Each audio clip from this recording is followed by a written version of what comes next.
Hey, what's up? It's your girl, Steph Lova, all the way live here. DTF Radio in Brooklyn. Shout out Source.com, Your Nerves, Illadelph. I got the kid. He's safe and sound. Yes. Neef Buck. Right here. Yes, one half of the infamous Chris and Neef. Yes. It's been a minute, baby. Where you been at? I've been working. I've been on the grind. I've been branding and starting a movement. You know what I'm saying? Because that's what you gotta do these days and times. It's about a movement. It's about the kids going buy into a person before they buy into the music nowadays. Yo, you are leaps and bounds ahead of. They want to see how you doing it. So you know, I just been working and showing people better than I can tell them anything. Putting out these mixtapes, Forever Do Me 1, 2, and 3. Now I'm up to 4. Loyalty, but for royalty, make sure y'all go download that on thatpiff.com and my website www.neefbuck.com. I've been grinding, bro. That's what's up. I see. Yeah. You got your Grizzly on deck, baby. Got to. Y'all started a lot of trends, man. How you feel about now, like now that the Roc is pretty much. What is the Roc? Who is the Roc right now? Yeah, right, it's Jay. Jay, last man standing. Yeah. But back then, like, I mean, how was the nostalgia at the Roc? Did it feel like it probably was gonna last forever, or did it feel like oh man, this is a quick burnout? Let me get what I can get. It was family. It was really family orientated. That's how it was. You know what I'm saying? Like we used to have dinner every night together at Child's in the basement. Like it was really family orientated. I remember that. We do family. We used to stay over houses for weeks and you know what I mean, months or whatever. It was like family. Like I see, like. When me and Chris was coming up to the game, we had a lot of meetings with a lot of execs. A lot of people were trying to sign us at that time. But we didn't just feel comfortable. We was young. We was 15 years old. With Jay and Dame and Big, they took us in, put us under their wing, and we was comfortable. These guys restored us. You know what I'm saying? So we made history together. And it's really like forever because that name and that brand, it still takes care of me to this day. Yeah. You know what I'm saying? I still get checks to this day from that. Yeah. You know, that's forever. How's the relationship with you and Chris? Oh, that's my brother. They ain't going nowhere. Because it was never no official breakup. It was never no drama, no nothing. Nothing that we know of here at Source.com. So it was just that, you know, he started doing solo stuff, you started doing solo stuff, but you guys are still cool, everything is still good money. Family. We wasn't put together and brought in this industry. We was, I heard that.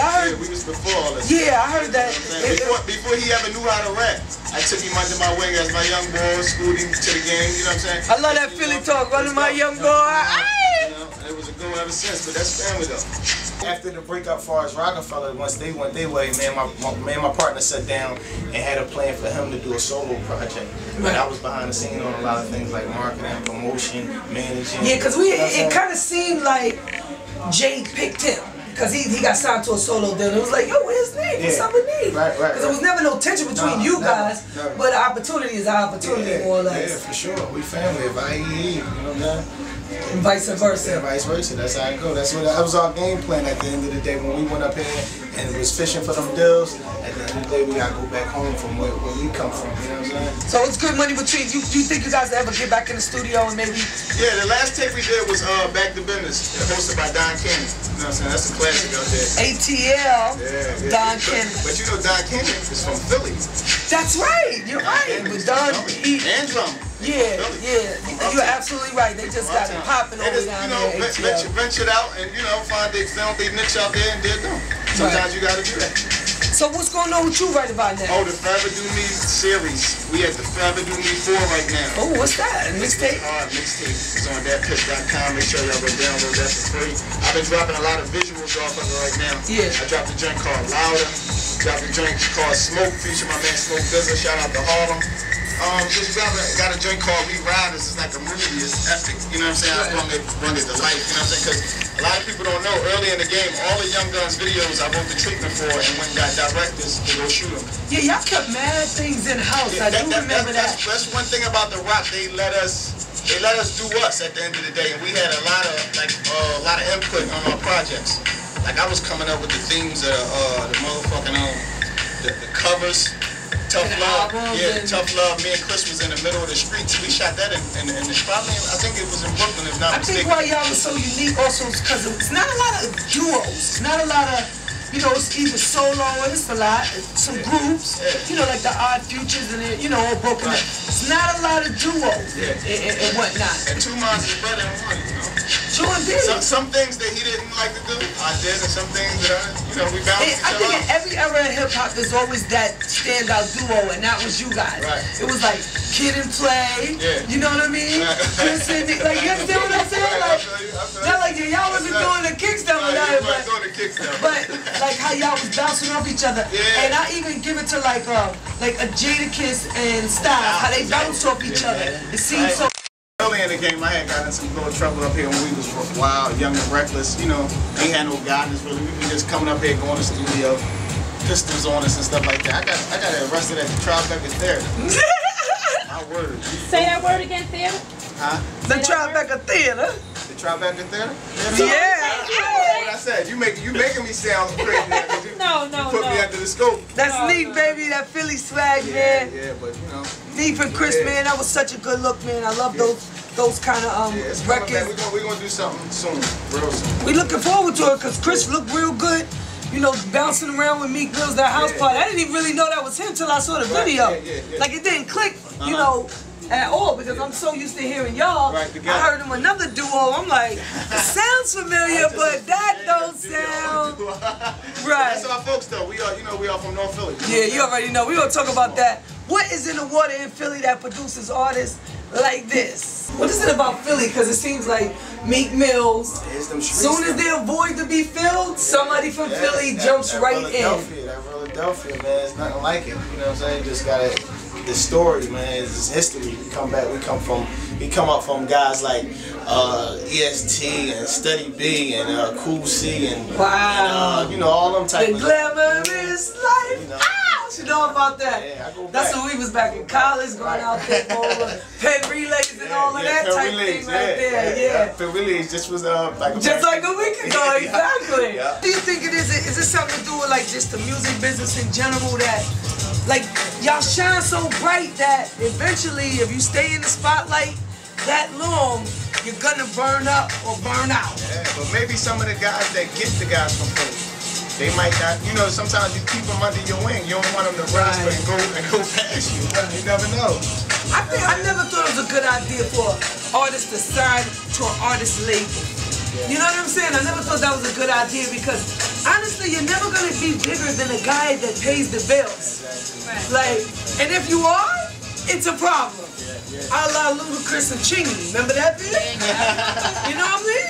It gets to be a little sticky. So how you like being the boss? Like, it's good. I always been a boss though. You know what I'm saying? At the end of the day, coming up around them, like I said, we had a lot of input on everything that we did. You know what I'm saying? That, you know, cause we did a lot of, like, Jay was there for us, like, really, as far as the music and anything else that we needed him for, but as far as the business, everyday business, as far as with me and Chris and our albums, it was Jay's and James. You know what I'm saying? Picking out the singles and helping in the studio with us. Jay was there when we needed him to be there. He'd come through, whatever, but he wasn't doing too much chilling. Not at all. I always said that Jay was the talent, Dame was the brains, and Biggs was the money. Yeah, that's how it was. More or less. Everybody had a couple, but Biggs was heavy. Is there any truth? I always heard that Biggs didn't believe in Roc-A-Fella, so he didn't invest in Roc-A-Fella. So that was just Dame and Jay. I wouldn't say he didn't believe, but... Well, he didn't invest in it. He didn't believe in it enough to invest in it. Yeah, that's the truth. Wow. Urban Legend 10456. And he had a chance to sign. He had a chance to sign Nelly too. I heard that. Biggs had a chance to sign Nelly. Biggs didn't like him? At the time, you never know. St. Louis. He might not have been fit right with Yo, I had a ball player friend of mine, Jahadi White. Anybody remember Jahadi White? He went to Georgetown. And he's from St. Louis, and he was telling me about Nelly. He was on, I think Nelly even shouted him out on the beginning of his first album, that first Country Grammar joint. And all of a sudden, Nelly, boom! That shit went kabloom! Right. You know what I mean? So what's next for you, baby? Who you? I mean, you know you got the mixtape out. Yeah, the next thing I'm doing. I'd like to see you live. You ever do any shows, shit like that? For sure, I gotta come to Brooklyn. Why not? If not, why? So we working on the showcase, yes. We gotta have you come down for the showcase. We got one coming up June 10th. June 10th. But we got one we working on, the DTF one. Okay. Hip Hop Gossip Site, something that, we need to have you come out. The next project I'm working on, me and Freeway doing a joint venture mixtape. It's called With or Without a Deal. Because we've been doing our thing for a long time without it. radio was pretty much dead as we know it. Yes. I mean, VLS and KISS in New York City just combined. It's really ridiculous. So tell the people how they can get in touch with you, how they follow you and all that. Follow me on Twitter. Social media is a must. That's what the game came down to. You know what I'm saying? You guys stay relevant and keep branding. At Neef_Buck. Follow me on Twitter. My YouTube channel is GIF5 Records. Get all the latest music and all the videos and stuff like that. My website, www.neefbuck.com. Facebook, neef.buck.yg. Holla at your boy. Salute to all the real. Damn, got the Instagram, the Tumblr, all of that. Yeah. Steph Lova 100, all the way live right here, source.com, baby. Ice, Neef, baby.